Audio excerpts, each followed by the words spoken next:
दोस्तों rebel star Prabhas यानी कि फिलहाल के टाइम पे इंडिया का सबसे बड़ा मेगा स्टार जिसका बर्थडे आके चला भी गया और उनके बर्थडे पे दो बड़ी मूवीज का अनाउंसमेंट हो भी गया। पहली थी फौजी स्टारिंग प्रभास और दूसरी थी स्पिरिट अगेन स्टारिंग प्रभास, जिसमें मैं तो सबसे ज्यादा एक्साइटेड हूँ स्पिरिट के लिए। लेकिन क्या आपको पता है कि प्रभास के जो बैकलैश मिल रहा है, प्रभास के आगे पीछे जो कंट्रोवर्सीज हो रही है उसका रीजन क्या है और कब शुरू हुई थी ये प्रभास के डाउनफॉल की जर्नी। और आखिर प्रभास जो कि इतना बड़ा मेगा स्टार है जिसका पुल ऑफ थिएटर्स में इतना है कि पहले 3 दिन में ही 300 करोड़ पक्के, चाहे मूवी कितनी भी गंदी हो, फिर भी प्रभास को नॉर्थ ऑडियंस इतनी ज्यादा हेट क्यों करती है फिलहाल के टाइम पे, और क्यों प्रभास का स्टारडम सिर्फ तेलुगु ऑडियंस तक ही सीमित रह चुका है अब तक के। और जो भी प्रभास के फैंस नॉर्थ ऑडियंस में है वो सारे या तो एक तो अनपढ़ है या तो अनएजुकेटेड पीपल्स है, क्योंकि जो भी एजुकेटेड पर्सन प्रभास का फैन था वो तो प्रभास को फॉलो करना उसकी साहू मूवी के बाद ही छोड़ चुका था। तो चलिए डिस्कस करते हैं प्रभास की जर्नी के बारे में इस बर्थडे स्पेशल वीडियो में। सो प्रभास एक उभरता हुआ चेहरा तेलुगु इंडस्ट्री में जिसे कोई नहीं जानता था अंटिल उसने की छत्रपति मूवी स्टारिंग प्रभास और डायरेक्टेड बाय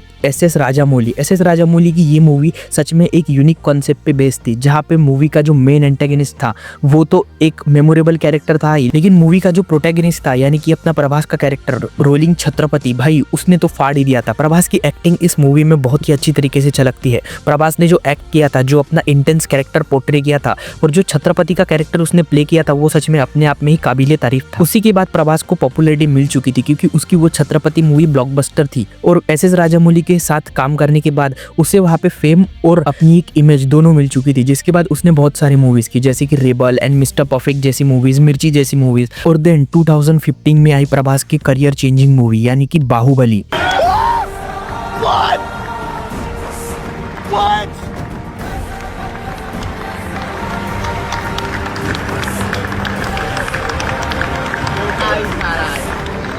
जिसको डायरेक्ट किया था एस.एस. राजामौली ने, और अभी बाहुबली का जो फर्स्ट और सेकंड पार्ट है वो री रिलीज भी हो रहा है बाहुबली द एपिक के नाम पे। लेकिन यहीं से प्रभास का करियर फंबल करना शुरू कर चुका था क्योंकि बाहुबली में जितना उसने परफॉर्मेंस दिया था, बाहुबली में जैसी उसकी एक्टिंग थी, उसके बाद सब लोग प्रभास से एक अलग तरीके का करिश्मा एक्सपेक्ट करते थे, एक अलग तरीके की एक्टिंग एक्सपेक्ट करते थे। लेकिन फिर बाहुबली के तुरंत बाद यानी कि 2017 से 2019 तक उसकी कोई मूवी नहीं आई, और जब 2 साल बाद प्रभास ने कमबैक किया तो किया साहो से। और साहो कितनी घटिया थी अपने आप में, साहो में कितना मतलब एक्सप्रेशन लेस फेस था उसका और कितना एफर्ट लेस एक्टिंग थी वो तो सभी को ही पता है। भले ही आप में से कुछ लोगों को साहो मास्टरपीस लगती होंगी, लेकिन मेरे ओपिनियन में साहो से गंदी मूवी प्रभास के करियर में अभी तक कोई नहीं है। बहुत ही ज्यादा ट्विस्टेड मूवी थी, बहुत ही ज्यादा ट्विस्टेड कैरेक्टर्स थे, जहाँ पे मेन फोकस होना चाहिए था प्रभास के ब्लड लाइन को लेके, प्रभास के लोर को लेके और एक अच्छी स्टोरी को ग्राउंडेड लेके, लेकिन वहाँ पे उनको क्या करनी थी, जेट पैक वाली बकचोदी करनी थी। सच में यार प्रभास के नाम पे इन्होंने नो फालतू का VFX भर दिया था मूवी में, जो फालतू की एक्टिंग भर दी थी, माँ कसम।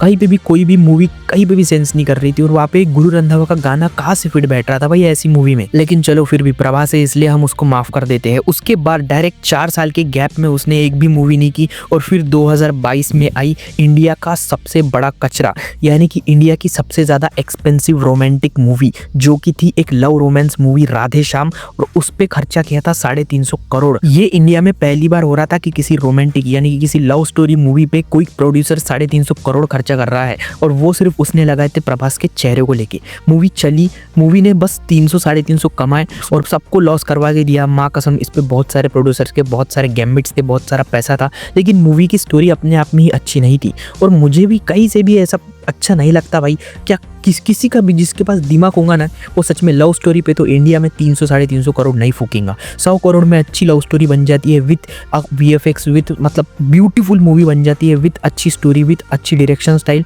और वो आपको 200-300 करोड़ कमा के आराम से दे सकती है, जैसे कि सैयारा और अभी ये दीवानियत कर रही है। कोई ज़रूरत नहीं है आपको 350 रुपये एक रोमांटिक मूवी पे खर्च करने की, लेकिन प्रोड्यूसर्स ने वो खर्च किया। प्रोड्यूसर्स के पैसे तो डूबे ही, साथ में डूबी प्रभास की जो थी वो रिस्पेक्ट, क्योंकि राधेश्याम मूवी में सब कुछ भी देखने लायक नहीं था। सिर्फ प्रभास की वजह से वो मूवी उतनी चली थी, और प्रभास ने भी कुछ खास काम नहीं किया था उसके अंदर। प्रभास का भी एवी काम था, 19-20 वाली एक्टिंग थी उसमें उसकी। और ये 2022 वाले पाप को तो हम माफ भी कर दे प्रभास के, लेकिन फिर 2023 में आई प्रभास के करियर की सबसे गंदी मूवी जो कि थी आदि पुरुष। और आदि पुरुष के बारे में मैं आपको कुछ भी नहीं बताऊंगा क्योंकि आपको सब कुछ पता है कि ये मूवी कितनी घटिया थी। आज तक इसके मीम्स बनते हैं, आज तक इसको ट्रोल किया जाता है, इसके डायरेक्टर पे इतना ट्रस्ट था लोगों को, इसके कॉन्सेप्ट कॉन्सेप्ट पे इतना तस था, पहली लाइव एक्शन मूवी थी रामायण पे जिस पे प्रभास एक्टिंग करने वाले थे, कृति सेनन एज राम, सीता थी। भाई सच में भाई इस मूवी ने जो हगा था ना, सच में इसके वीएफएक्स ने तो हगा ही था, लेकिन सबसे ज़्यादा इसमें डिसअपॉइंट करने वाली चीज़ थी प्रभास की एक्टिंग। प्रभास ने जितना डिसअपॉइंट किया था उतना तो इस मूवी में किसी ने भी डिसअपॉइंट नहीं किया था। प्रभास की एक्टिंग ने हमें जितना डिसअपॉइंट किया था ना, प्रभास से हम जो एक्सपेक्ट कर रहे थे और उसने वो एक्सपेक्टेशन डिलीवर्स नहीं किए थे। अगर मूवी का वीएफएक्स भी अच्छा नहीं होता और प्रभास की एक्टिंग एक अच्छी तरीके से एक्ट किया होता, उसने श्री राम के कैरेक्टर को पकड़ा होता, श्री राम के कैरेक्टर की रिस्पेक्ट की होती ना, तो माँ कसम उसको इतना बैकलैश कभी भी नहीं मिलता जितना उसको अभी मिलता है। जाने दो यार, मैं आदि पुरुष के नाम पे व्यूज नहीं बटोरूंगा, यहाँ पे मैं बढ़ता हूँ उसकी अगली मूवी पे जो आई उसी साल दिसंबर में, सलार। और सलार तो भाई अनकंडीशनल मूवी थी, अनकंडीशनल। कोई ज़रूरत नहीं थी सलार को उसी साल दिसंबर में रिलीज़ करने की, लेकिन इनको रेज वेट करना था, इनको शाहरुख खान से लड़ाई करनी नहीं, इनको डंकी के साथ में क्लैश करना था, इसीलिए उन्होंने सलार को सेम डेट पे पटका। वरना अगर सलार 2024 में भी आती ना तो भी अच्छी खासी चल जाती। जितना उन्होंने वहाँ पे जितना सलार को हाइप किया था, जितना सलार की स्टोरी हाइप की जा रही थी, जितना उसको बता रहा था कि ये KGF से कनेक्टेड होंगी, भाई सच में सलार भी उतनी कुछ अच्छी मूवी नहीं थी। मैंने जब उसे थिएटर में देखा था तो मुझे वो उतनी पसंद नहीं आई थी। वहाँ बस प्रभास की 7 बार एंट्री है पूरी मूवी में, 7 बार प्रभास बस आ रहा है, ये कर लेंगा, वो कर लेंगा, ये कर लेंगा, वो कर लेंगा, उसको गुस्सा आया तो वो मार देंगे, उसको गुस्सा आया तो ये करेंगे। भाई कर तो सही, कब करेंगा? पूरी मूवी खत्म होने के बाद भी प्रभास ने उस मूवी में कुछ भी नहीं किया, लिटरली कुछ भी नहीं। तो सलार भी निकल गए भाई, सलार से भी मेरे 200-250 रुपये चले गए उस मूवी में भी। अब प्रभास से क्या ही एक्सपेक्ट करे, प्रभास से कुछ अच्छा तो आया नहीं रहा था।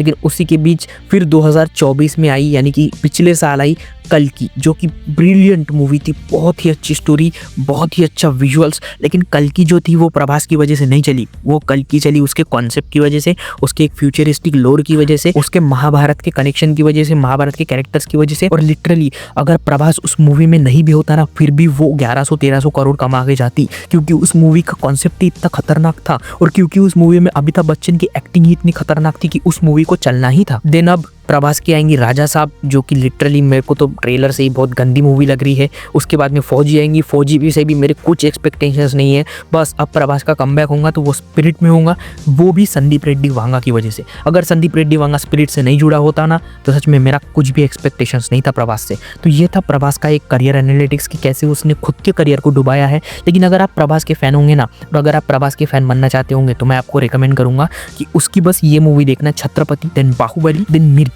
Then mister perfect. ये उसकी कुछ ऐसी मूवीज़ है जो मैंने बाहुबली से पहले देखी थी और प्रभास का एक्सपोजर मुझे इसी मूवी से मिला था। बहुत अच्छी एक्टिंग की है, बहुत अच्छे एक्सप्रेशन दिए हैं, बहुत अच्छा कैरेक्टर हैंडलिंग किया है उसका, बहुत अच्छा कैरेक्टर आर्क है उस मूवीज़ में।